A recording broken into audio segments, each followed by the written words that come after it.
ఈరోజు కార్యక్రమానికి ముఖ్య అతిథి మొన్ననే ఫిలిం నగర్ సొసైటీకి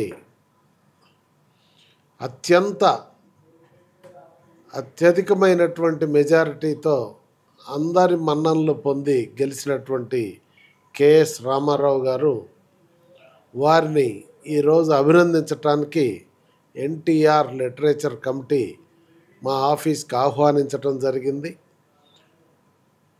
ఈ సమావేశంలో పాల్గొన్న మా కమిటీ సభ్యులందరికీ వారికి హృదయపూర్వక నమస్కారం. కెఎస్ రామారావు గారు అంటే సినిమా రంగంలో తెలియని వారు లేరు. ఆయన ఒక బ్రాండ్.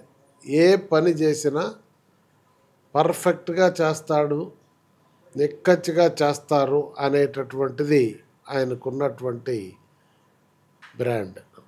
కనుక ఆయన ఫిలిం నగర్ క్లబ్ సొసైటీకి దాదాపు ఇది 4వసారి అధ్యక్షుడిగా ఎన్నికయ్యారు. 13 సంవత్సరాలు సెక్రటరీగా కూడా సేవలు అందించారు. అంటే ఈ సొసైటీ యొక్క 31 సంవత్సరాల చరిత్రలో దాదాపు 23 సంవత్సరాలు కీలకమైనటువంటి బాధ్యతలు కార్యదర్శిగాను అధ్యక్షుడిగాను తన భుజస్కంధాల మీద వేసుకొని పనిచేశాడు. అంటే ఆ సొసైటీ ఈరోజు జంట నగరాల్లోనే దానికి ఒక బ్రాండ్ ఉంది. ఫిలిం నగర్ క్లబ్ సొసైటీ అంటే దానికి ఒక ప్రత్యేకత ఉంది. అక్కడ ఫుడ్ బాగుంటుందని కానీ, క్లీన్లీనెస్ బాగుంటుందని కానీ, లేదు దానికి అక్కడ ఒక డిసిప్లిన్ ఉంటుందని కానీ, అట్లాంటిది ఒక ఎన్లైటెండ్ సొసైటీ ఉందనేటటువంటి ఓ బ్రాండ్ ఉంది దానికి. అది ఇట్లా కాపాడుకోవటం అనేది ఈ రోజుల్లో చాలా కష్టమైన పరిస్థితి. ఆ బ్రాండ్ రావటంలో 23 సంవత్సరాలు ఈ 2 కీలక పదవులు పోషించారంటే ఆయనది ప్రధానమైన పాత్ర అని చెప్పాలి. అట్లనే ఆయన రాష్ట్రం విడిపోగానే వైజాగ్లో కూడా అక్కడ సినిమా వాళ్ళందరి కోసం ఫిలిం నగర్ క్లబ్ సొసైటీని ఏర్పాటు చేయాలని ముందుకొచ్చారు. దాన్ని కూడా కార్యరూపం తీసుకొని వచ్చారు.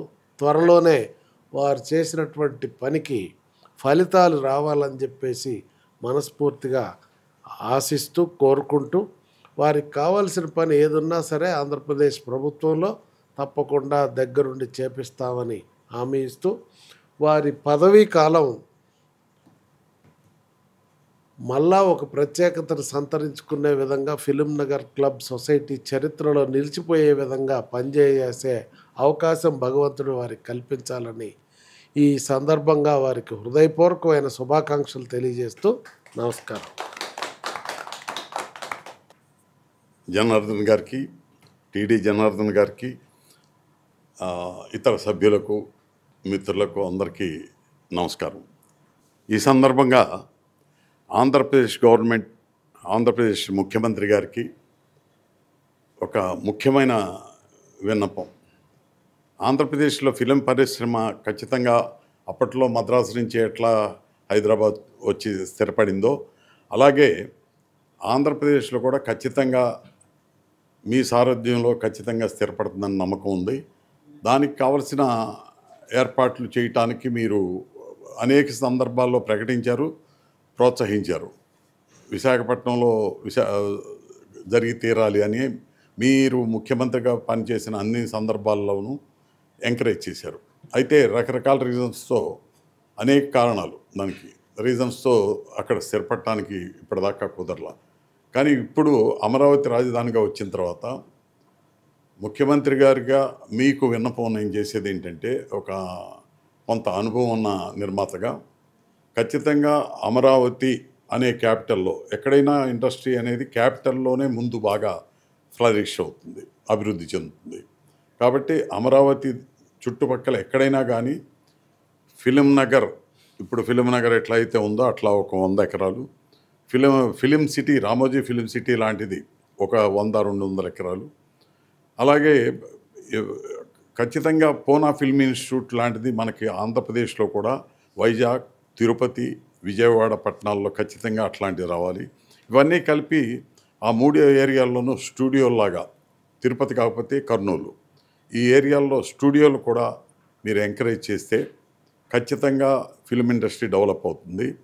దానికి కావాల్సిన సిస్టము, దానికి కావాల్సిన ట్యాక్స్ సిస్టమ్ కానీ ఇట్లాంటివి చాలా ఉండాలి. మీ రెవెన్యూ డిపార్ట్మెంట్తో కూర్చుంటే ఖచ్చితంగా ఒక మంచి సూచన ఇస్తారు. ఖచ్చితంగా డెవలప్ అవుతుంది. ప్రైవేట్ పర్సన్స్ కానీ ఫిల్మ్ ఇండస్ట్రీలో పర్సన్స్ కానీ చాలామంది ఫిల్మ్ ఇండస్ట్రీ వైపు రావడానికి చాలా శ్రద్ధ చూపుతున్నారు, ఉత్సాహంగా ఉన్నారు. ఖచ్చితంగా వైజాగ్లోనూ ఇంప్రూవ్ అవుతుంది, అమరావతిలోనూ ఇంప్రూవ్ అవుతుంది.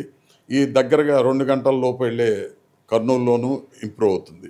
ఖచ్చితంగా ఆ వైపు మీరు దృష్టి సారిస్తే ఫిల్మ్ ఇండస్ట్రీ ఖచ్చితంగా ఆంధ్రప్రదేశ్లో కూడా అభివృద్ధి చెందింది. ఎంచేతంటే ఫిల్మ్ ఇండస్ట్రీలో ఉన్న మెజారిటీ క్రియేటివ్ పీపుల్, దర్శకులు కానీ, హీరోలు కానీ, మిగతా అదర్ ఇన్ఫ్రాస్ట్రక్చరల్ టెక్నీషియన్స్ కానీ ఆంధ్రప్రదేశ్ మూలాల నుంచే ఎక్కువ వచ్చి ఇక్కడ స్థిరపడ్డారు. సో వాళ్ళందరికీ వాళ్ళ నేటివ్ ప్లేస్ మీదే మనకు తెలియకుండానే ఒక రకమైన మక్కువ, ఒక రకమైన ఎఫెక్షనేటివ్ బాండేజ్ ఉంటుంది. అది దృష్టిలో పెట్టుకుంటే వాళ్ళందరూ డెఫినెట్గా అక్కడ డెవలప్ అవ్వాలనే కోరిక మనసులో ఉంటుంది. దానికి కావాల్సిన ఇన్ఫ్రాస్ట్రక్చర్ కానీ, మీ ప్రోత్సాహకాలు కానీ మీరు చేయగలిగితే ఖచ్చితంగా అది అభివృద్ధి చెందుతుంది ఆంధ్రప్రదేశ్లో. మనస్ఫూర్తిగా చంద్రబాబు నాయుడు గారికి నా విన్నపం అది. ఎఫ్ఎన్సిసి క్లబ్కి నూతనంగా ఈ మధ్య ఎన్నికైనటువంటి మా రామారావు గారికి నేను ఓటేసాను, ఆయనకి గర్వంగా చెప్పగలను. సో ఈ క్లబ్ ఆయన ఆధ్వర్యంలో ఇంకా ఇప్పుడు సిటీలోనే ఉన్న క్లబ్స్లో టాప్ 3 క్లబ్స్లో ఒకటి ఎఫ్ఎన్సిసి. అటువంటిది ఆయన ఆధ్వర్యంలో ఈ క్లబ్ మరింత ముందుకు దూసుకెళ్తుందని చెప్పి ఆశిస్తూ, ఇంకా ఫెసిలిటీస్ అవన్నీ బాగుంటాయి అని చెప్పి కోరుకుంటూ, ఆయనకి ఆయన కార్యవర్గ సభ్యులందరికీ కూడా మరొకసారి కంగ్రాచులేషన్స్ చెప్తూ, మా కమిటీ సభ్యులందరి తరఫున కూడా వారికి మరొకసారి congratulations. Wish you all the best అండి. Thank you.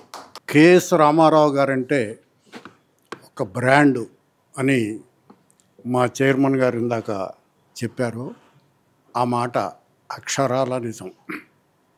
75 సంవత్సరాల తెలుగు సినిమా కార్యక్రమం కానీ, 100 సంవత్సరాల భారతీయ సినిమా కార్యక్రమం కానీ, ఆ రెండింటిని సమర్థవంతంగా నిర్వహించినటువంటి ఘనత నిస్సందేహంగా రామారావు గారిదే.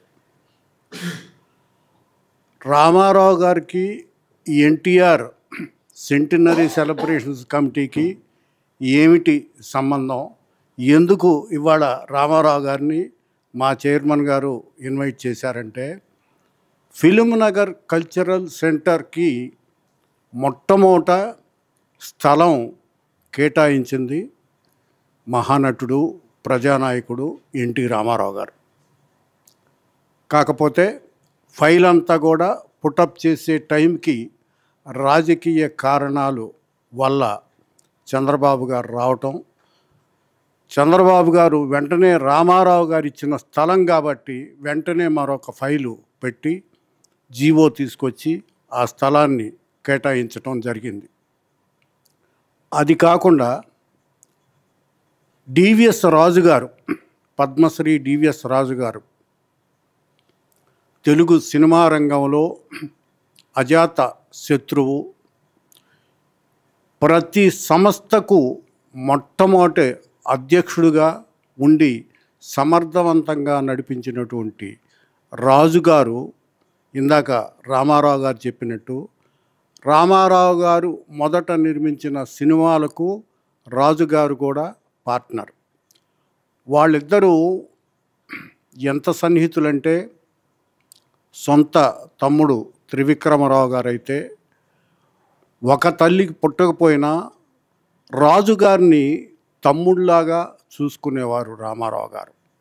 రాజుగారు మాట అంటే అంత గౌరవించారు. అందుకనే హైదరాబాదు ఫిల్మ్ నగర్లో మాకు ఒక మీటింగ్ ప్లేస్ కావాలి అని అడగగానే వెంటనే రామారావు గారు ఇంకొక మాట లేకుండా, ఎస్ మీరు స్థలం చూసుకోండి, మేము కేటాయిస్తాం అన్నారు. అలా రాజుగారు మిగతా సభ్యులందరినీ కలుపుకొని ఏర్పాటు చేసిందే ఫిల్మ్ నగర్ కల్చరల్ సెంటర్. 30 సంవత్సరాలు పూర్తి చేసుకొని 31వ సంవత్సరంలోకి అడుగుపెడుతున్నాం. ఫిల్మ్ నగర్కి 3 దశాబ్దాల సంబంధించినటువంటి చరిత్ర సంపూర్ణంగా తెలిసినటువంటి ఏకైక వ్యక్తి రామారావు గారు. ఎందుకంటే మొదటి నుంచి ఉన్నారు. కాజా సూర్యనారాయణ గారు, రాఘవేంద్ర గారు, సురేష్ బాబు గారు, మిగతా వాళ్ళు ఉన్నా కూడా ఆ ఫిల్మ్ నగర్ కల్చరల్ సెంటర్తో ఉన్నటువంటి అనుబంధమే కాకుండా కార్యదర్శిగా, అధ్యక్షుడుగా ఆయన నిర్వహించినటువంటి పాత్ర, అంకితమై పనిచేసే తత్వం రామారావు గారిది.